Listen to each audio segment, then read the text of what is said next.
Bir dəli namaz qılmaq üçün məscidə girdi. Oturmadan ətrafa göz gəzdirib məsciddən çıxdı. Bir müddət sonra belində bir şələ odunla məscidə qayıtdı. Cəmaət isə bu vaxt namaz qılmağa hazırlaşırdı. O da onlarla bərabər cərgədə dayandı. Arxasında bir şələ odunla namazını qıldı. Dəli namazda hərəkət elədikcə yerə tökülən odunların səsi cəmaatı narahat etmişdi.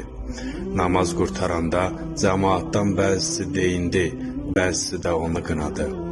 Çox keçmədi ki, Axund bu məsələdən agah oldu.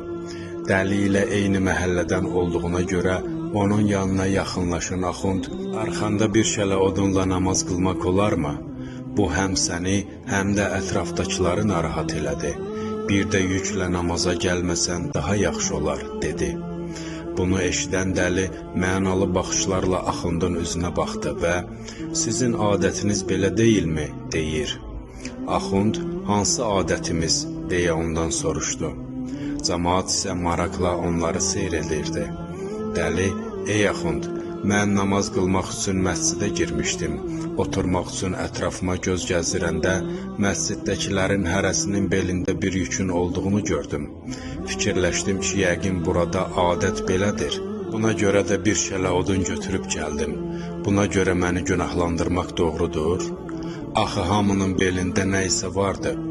Buna qalsa hamı qınanmalıdır, dedi.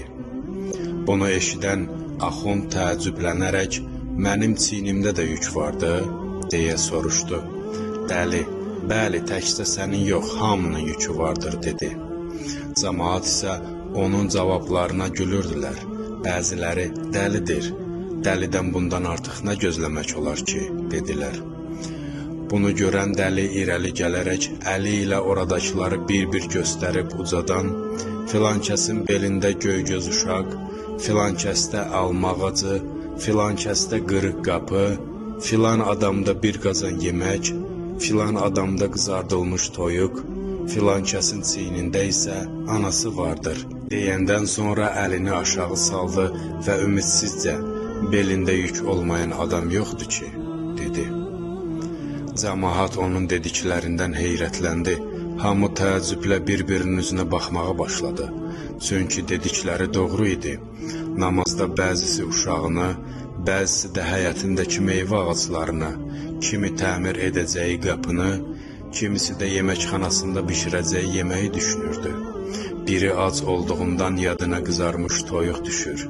Digərinin isə anası xəstə olduğuna görə anasını fikirləşirdi. Axundun heyrəti daha da artdı.